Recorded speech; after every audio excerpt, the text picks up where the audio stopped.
And here we are again with the fourth part of this format. I'm really impressed with myself that I managed to stick to the schedule. I wish I could say that about all my schedules. And first, we see a cute Anno family before the TLC that had stripped Anno of any right to exist. Oh, those were good times. But long story short, we're back to being our fluffy little friend, of course. And today, we're off on an adventure full of tears, destruction, and soul-stealing. And here, it starts right away. What the hell? First of all, what kind of spawn of hell is this trope?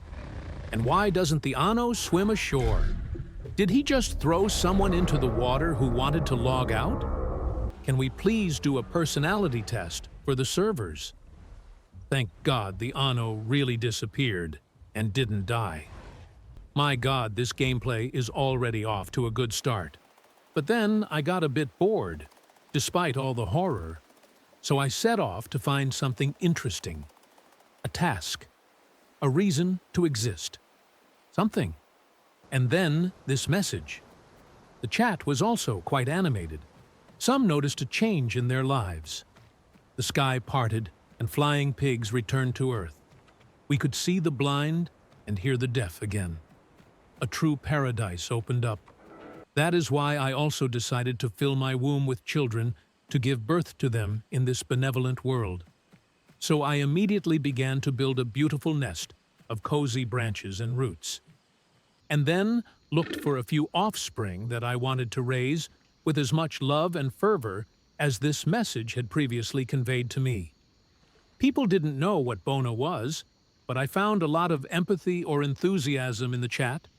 Someone wanted to eat me. As Herbie. This is a new low. Can we come back to the personality test?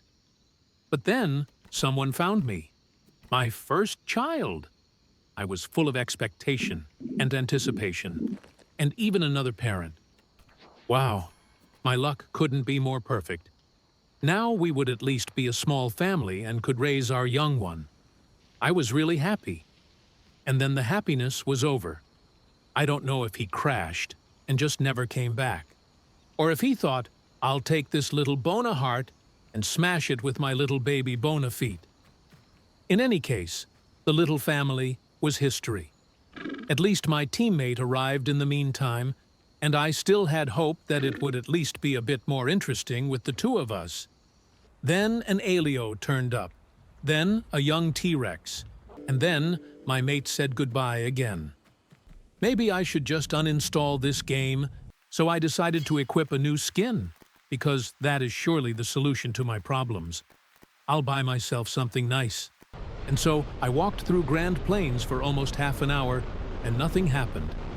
I did get a trophy, though, and thought that my pointless life finally had a purpose. So I set off with my smelly little dinosaur feet to brighten the day of a baby dinosaur. Okay, a normal number of super-fast Alios, who I'm sure aren't hungry at all, and are just waiting for a Bona-shaped snack. And here comes the first psychopath of the day. A Quetzal. Are we surprised? Unfortunately not. This little hernia pilot started off cutely cleaning himself. As if I hadn't already figured you flying rats out. Where's the flamethrower when you need it? The biggest problem was the trophy in my mouth. I can't strike back when attacked. And here it comes. So I took my little legs in my hands and ran quickly to the next cave. I wished so much I could have fought this spineless piece of flying bird muck. I was just sitting down in the cave when an Alio came. He was still fighting, and of course, he didn't just want to say hello. And so the wild chase began, and I can't repeat this personality test often enough in this episode. And as many may have noticed, I still have the trophy, so we're still looking for a hatchling, but maybe not in the Quetzalio hell. I'm not taking the piss. I spent 40 minutes carrying this trophy around the world. 40 minutes of walking around and meeting God and the world. And I didn't manage to find anyone who needed it before the server restart. So I took it away myself. That would actually have been the gameplay. bloody 2 hours that was once through hell and back. I'm still frustrated now when I look at it.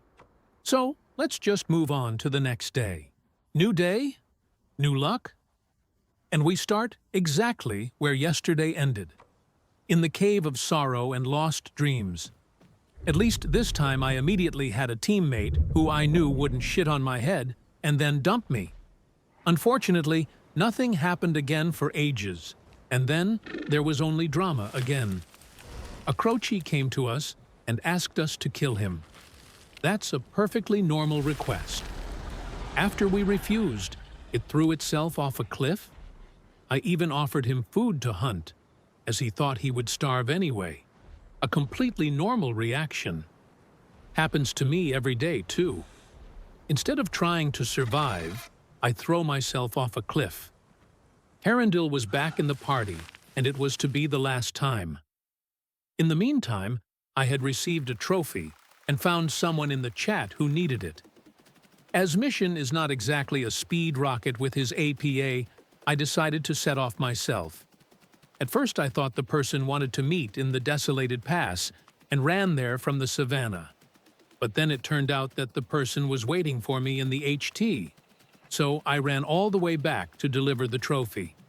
And when I finally arrived, this chat followed. Get pranked LOL. I didn't understand this at all at first, but it was about guiding me all the way to the home cave without needing the trophy. What a stupid joke is that, please? Graxwiller, I hope you stub your little toe. Do you actually think I'm shitting time? Do you think that? Next time I see you, I'll make gummy bears out of you. But if you think that's as bad as it gets, believe me, we haven't reached the end of this horror gameplay yet. We decided to make our way to Grand Plains, hoping for as much action and as little death as possible. But what have we learnt so far? Where there's action, there's death.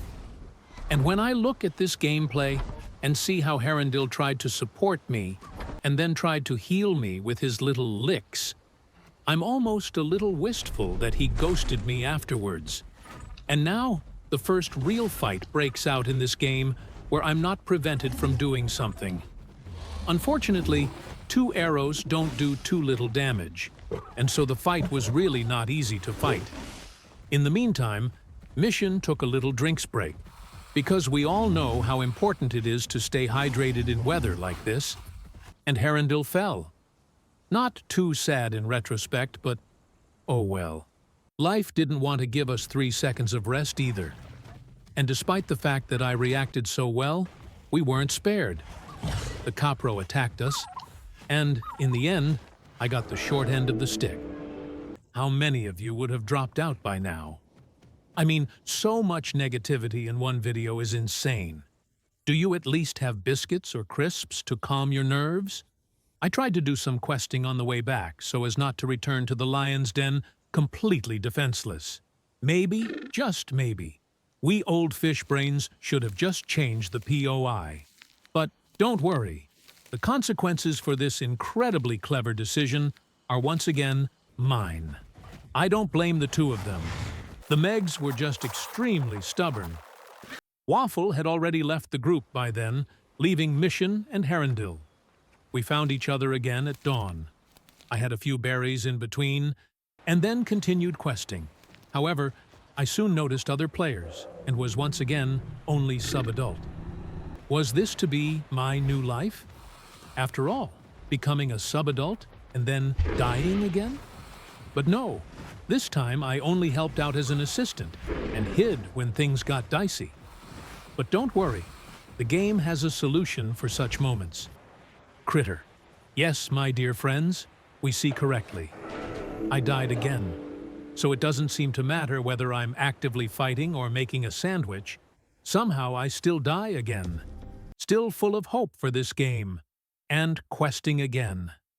We haven't had a server crash for a long time now. It had to happen again. Merging with the group took longer than expected. We finally found ourselves in the next hotspot, Green Valley. Haven't we learned anything? Mission left the group, and I stayed behind with Herondil. In the end, it was all about growing out again. And, of course, the fact that this cheap €2 server always crashes. Unfortunately, I couldn't join in again straight away because a private problem arose, and the servers are just abnormally full in the evenings.